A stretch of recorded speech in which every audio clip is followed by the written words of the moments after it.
ఇదేమిటి జగన్మోహన్ రెడ్డి గారు, ఓటు వేయలేదని ప్రజలు నిందించడం ఏమిటి? ఇదెక్కడ చోద్యం? ఈ ఓటమి ఊహించలేదన్నారు, బాగుంది. మీరేంటి ఎవరు ఊహించలేదు ప్రజలు మీకు ఇలాంటి ఘోర పరాభవాన్ని కట్టబెడతారని? ఓడిస్తారనుకున్నాం కానీ ఇలాంటి స్క్రిప్ట్ రాసి పెట్టారని ఎవరు అనుకున్నారు? కాబట్టి ఊహించలేదన్నంతవరకు బాగానే ఉంది. కానీ బటన్ నొక్కి డబ్బులు పంచితే ఆ డబ్బు తీసుకొని కూడా ఓటు వేయలేదని అక్క చెల్లెమ్మలను, అన్నదమ్ములను, అవ్వాతాతలను నిందించడం ఏమిటి?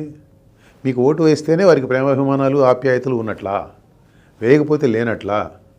ఆ అక్క చెల్లెమ్మలకు పిల్లలు లేరు? ఆ పిల్లలకు మంచి భవిష్యత్తు కావాలని వారు కోరుకోరు? ఆ అవ్వాతాతలకు కొడుకులు, కూతుళ్ళు లేరు? వారికి భద్రమైన జీవితం ఉండాలనే ఆ అవ్వాతాతలు కోరుకోరు? మీరు బటన్ నొక్కితే ఖాతాల్లో డబ్బులు పడ్డాయి, నిజమే. కానీ వారందరికీ కుటుంబాలు ఉన్నాయే. ఆ కుటుంబాలకు మీరు వేసిన డబ్బులతోనే తెల్లారదు కదా. మీరు పెంచిన విద్యుత్ ఛార్జీలు కడుతున్నది వారు కాదు. దేశంలో ఎక్కడా లేని ధరలతో మండిపోతున్న పెట్రోల్, డీజిల్ కొంటున్నది వాళ్ళు కాదు. మందు సంగతులు బహిరంగంగా మాట్లాడడానికి చాలామంది సంకోచిస్తారు, కానీ నేను ఊరుకోను. ఉన్న సంగతి ఉన్నట్టు మాట్లాడుకోవాల్సిందే.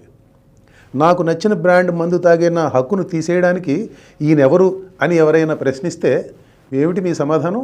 చెప్పండి. పెంచిన మద్యం ధరల సంగతి అలా ఉంచండి. నా బ్రాండ్లు మాత్రమే తాగాలంటూ మందుబాబులు మీరు చేసిన ఘోరమైన జులుం భారతదేశంలో గతంలో ఏ పాలకుడన్నా ఎప్పుడన్నా చేశాడా? నేను బటన్ నొక్కి డబ్బులు వేస్తే అవి తీసుకుని కూడా ఓటు వేయలేదని మీరు ఎవరినైతే నిందిస్తున్నారో ఆ అక్క చెల్లెమ్మలకు భర్తలు, కొడుకులు లేరు? మీ పుణ్యమా అని వారి మందు ఖర్చు బడ్జెట్ పెరిగిందని, దానికి తోడు మీ బ్రాండ్ల మందు తాగితే ఒళ్ళు కూడా గుల్లవుతున్నదని ఆ అక్క చెల్లెమ్మలకు తెలియదు? ఇదంతా అలా ఉంచండి జగన్మోహన్ రెడ్డి గారు. ఎవరి డబ్బు ఎవరికి ఇస్తున్నారు మీరు? మీ తాత తండ్రులు సంపాదించిన డబ్బో, లేక చిన్న వయసులోనే అసాధారణ ప్రతిభ కనపరుస్తూ మీరు సంపాదించిన ఆ వేల కోట్ల సంపదను పంచుతున్నారా ఏమిటి మీరు? బటన్ నొక్కి పంచుతున్న డబ్బు రకరకాల పద్ధతుల్లో తమ దగ్గర నుంచి వసూలు చేసిన డబ్బేనని తెలుసుకోలేనంత అమాయకులు అనుకున్నారా మీ అక్క చెల్లెమ్మలు, అన్నాదమ్ములు, అవ్వాతాతలు? ప్రజల ఇంగిత జ్ఞానంపై మీకెంత నమ్మకం జగన్ రెడ్డి గారు? డబ్బు పంపకంలో అవినీతి లేకపోతే పాలనలో అవినీతి లేనట్లేనా?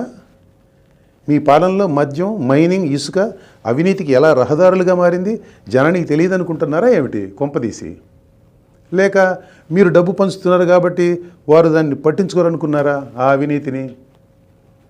పంచిన డబ్బుకు చేసిన అప్పులకు ఏమాత్రం పొంతం లేదనే సంగతి కూడా ప్రజలకు తెలుసు, చాలా బాగా తెలుసు. డబ్బు పంచడం అన్న ఏకసూత్ర కార్యక్రమంతో పరిపాలించాను కాబట్టి నన్ను గెలిపించాలని అనుకోవడంలోనే అసలు లోపం ఉందని మీకు ఇంకా అర్థం కాకపోవడమే మీలోని లోపం. సంక్షేమం నాతోనే పుట్టిందని మీరు చెప్పడం జనానికి నచ్చలేదు జగన్ రెడ్డి గారు. అభివృద్ధి అనేది ఒకటి ఉంటుందని, పిల్లల భవిష్యత్తు బాగుంటాలంటే పాలన ఆ దారిలో నడవాలని వారికి తెలుసు, జనానికి చక్కగా తెలుసు. స్కూల్ భవనాలకు రంగులు వేసి టీచర్ల బోధనాశక్తితో నిమిత్తం లేకుండా ఇంగ్లీష్ మీడియం పాట పాడి విద్యారంగాన్ని సంస్కరించేశారని మీరు చెబితే ఢిల్లీ నుంచి వచ్చిన జర్నలిస్టులు నమ్ముతారేమో. అక్క చెల్లెమ్మలు ఎందుకు నమ్ముతారు? రేషనలైజేషన్ పేరుతో ఇంటి పక్కన్న బడిని మీరు మూసివేసిన సంగతి వారికి తెలియదు. మాటిమాటికి మారిన మీ విధానాలతో పిల్లల చదువు చట్టుబండలు అయిపోయిందని ఇంటిలో ఉన్న తల్లికి తెలియకపోతే ఎవరికి తెలుస్తుంది? మీరు బైబిల్, ఖురాన్, భగవద్గీత అనే మీ మేనిఫెస్టోలో వాగ్దానాలు 99% అమలు చేశారా? ఏం మిగిలిన 1% ఏం పాపం చేసింది? దాన్ని కూడా కలపకపోయారు, వదిలేశారే? మీ మేనిఫెస్టోలో పోలవరం మొదలుకొని రాష్ట్రంలోని సాగునీటి ప్రాజెక్టులు పూర్తి చేయడం అనేది లేదా? పరిశ్రమలు తీసుకురావడం లేదా? యువతకు ఉద్యోగాలు, ఉపాధి అవకాశాలు కల్పించడం లేదా? శుభ్రమైన రోడ్లు లేవా? పంట కాలువలు బాగు చేయడం లేదా? ధరలు తగ్గించడం లేదా?